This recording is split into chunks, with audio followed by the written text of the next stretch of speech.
Chapitre 10 du livre de l'Apocalypse.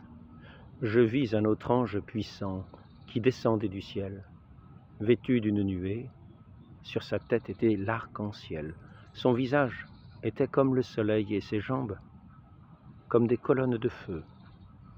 Il tenait à la main un petit livre ouvert.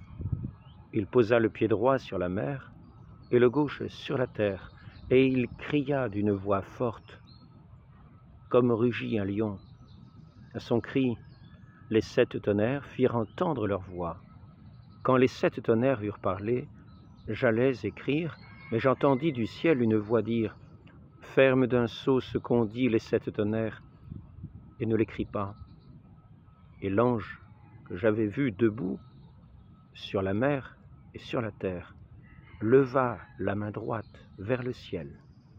Puis il jura par celui qui vit au siècle des siècles, qui a créé le ciel et tout ce qui s'y trouve, la terre et tout ce qui s'y trouve, la mer et tout ce qui s'y trouve. Il jura qu'il n'y aurait plus de délai, mais qu'au jour de la voix du 7e ange, quand il s'apprêterait à sonner de la trompette, alors le mystère de Dieu s'accomplirait, comme il en avait annoncé la bonne nouvelle à ses serviteurs, les prophètes.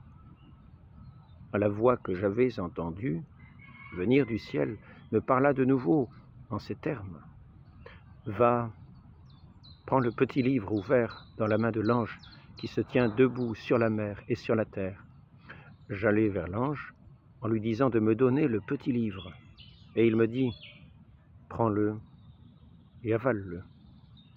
Il remplira d'amertume tes entrailles, mais dans ta bouche, il sera doux comme le miel. » Je pris le petit livre de la main de l'ange et je l'avalai. Et il fut dans ma bouche doux comme le miel. Et quand je l'eus mangé, mes entrailles furent remplies d'amertume.